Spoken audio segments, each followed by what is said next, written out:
Hi, my name is Sidra, and I'm the coordinator of the Immigrant and Refugee Communities Neighbors, Friends, and Families campaign. In this video, we're going to cover 9 different forms of violence that you may see in a single domestic violence situation.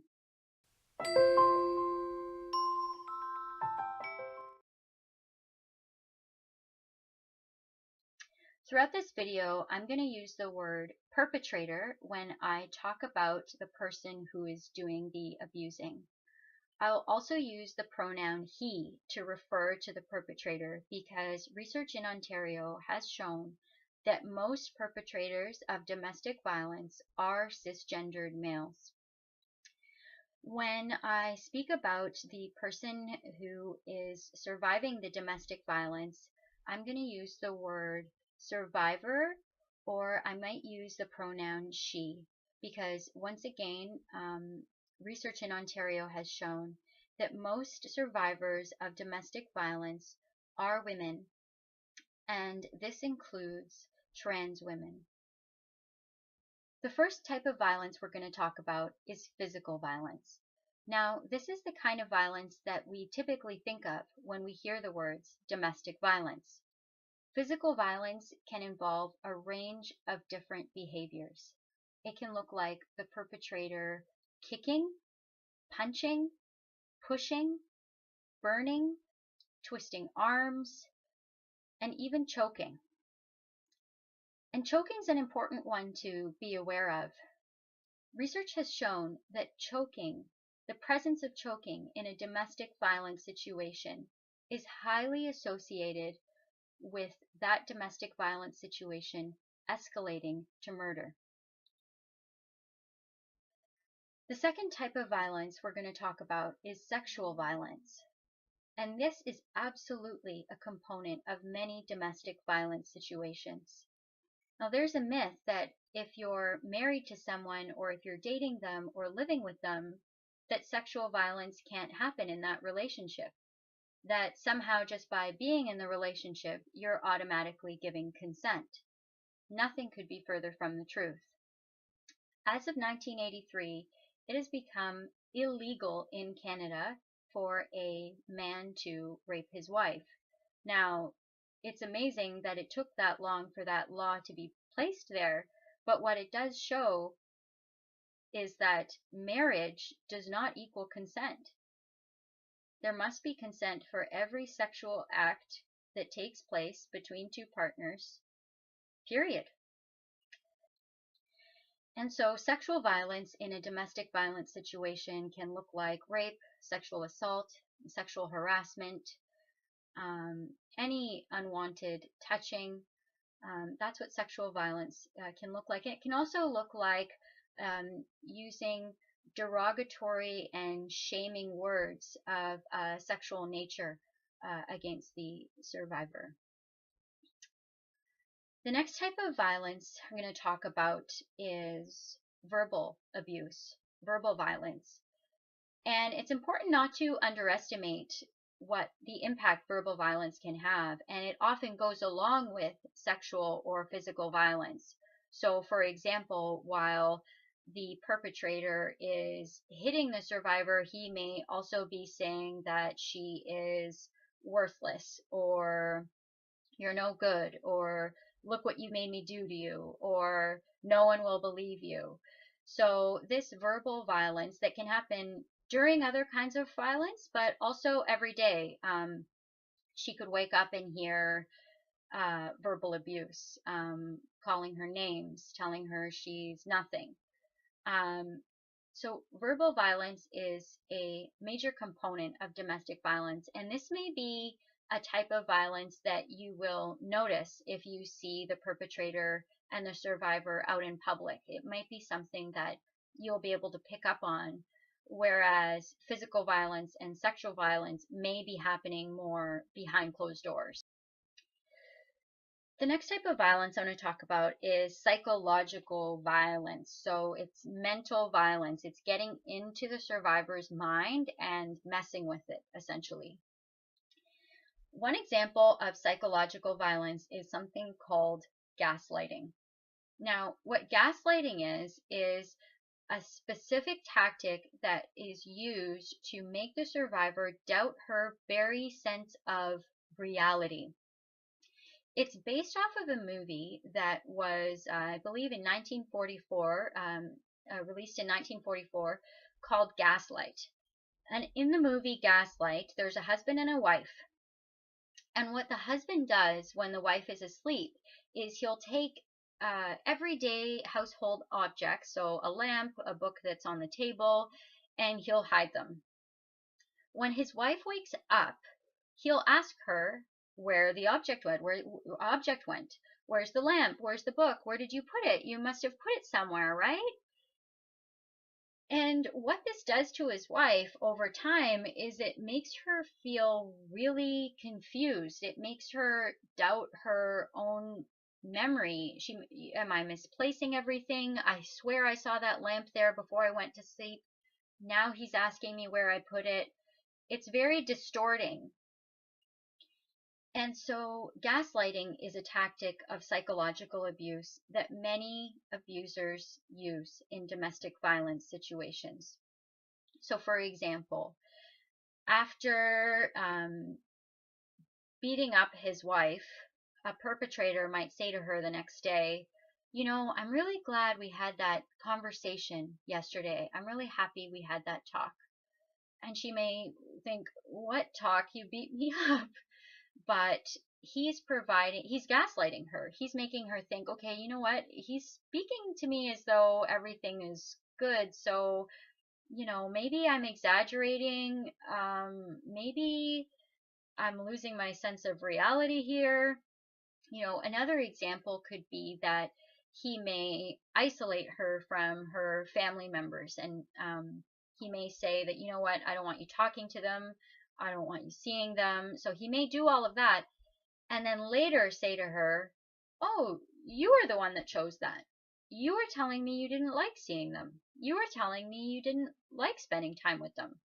So that's gaslighting, and it's one of the most, I really think psychological abuse is a really key component of domestic violence, because it allows the perpetrator to exert more power and control, which we'll talk about in another video. The next type of violence is emotional violence. Now, emotional violence is very similar to verbal abuse and psychological violence, but it has its own quality.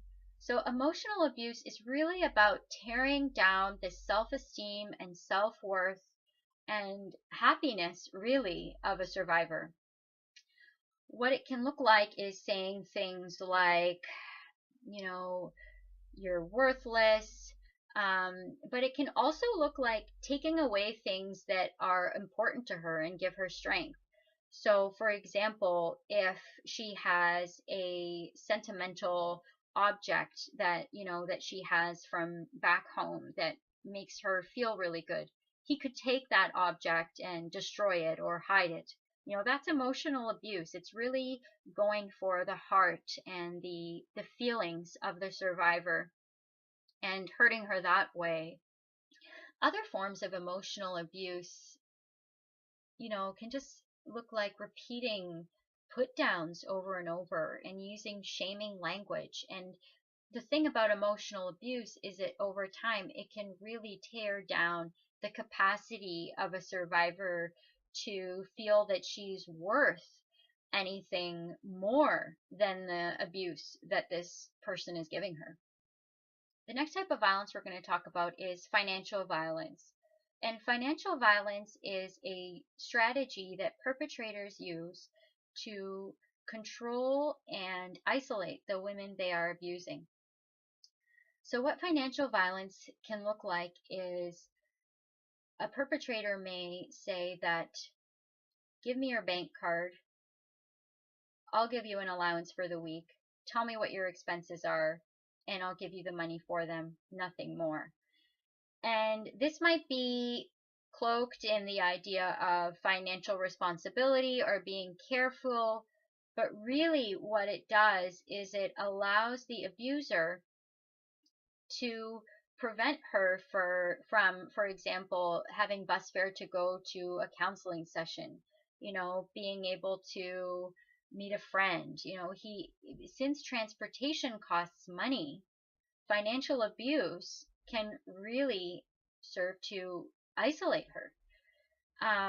Another thing about financial abuse is that it can actually go so far as a woman may be working, earning an income, and that entire paycheck may go to the abuser in an account controlled by him. So it's often spoken about why doesn't she leave? She has a job, she can afford to leave. But just because someone has a job, do not assume that they have access to the money that they are earning from that job, if financial abuse is in the picture.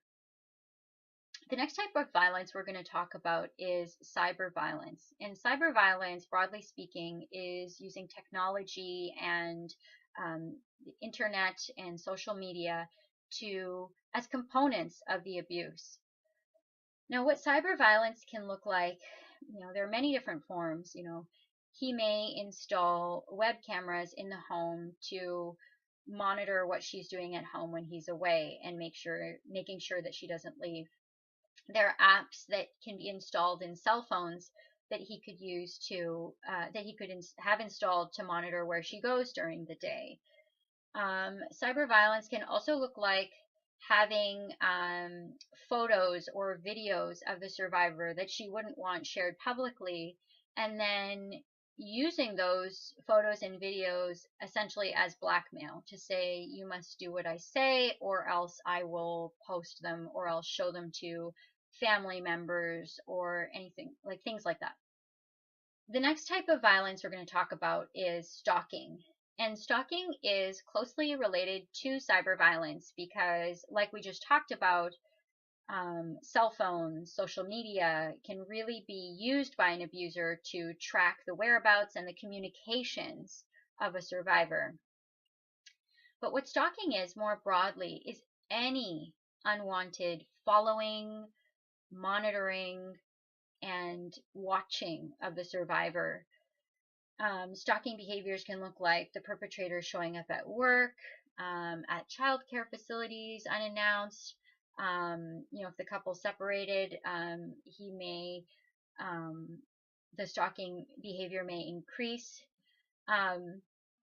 Now, stalking is often portrayed in romantic comedies and different movies as though it's a romantic gesture, as though having a man following you or, showing up unannounced even when you asked him not to somehow shows his devotion and his love. And nothing could be further from the truth. And in fact, stalking behaviors, research has shown, are highly linked to domestic violence situations that eventually end up in murder.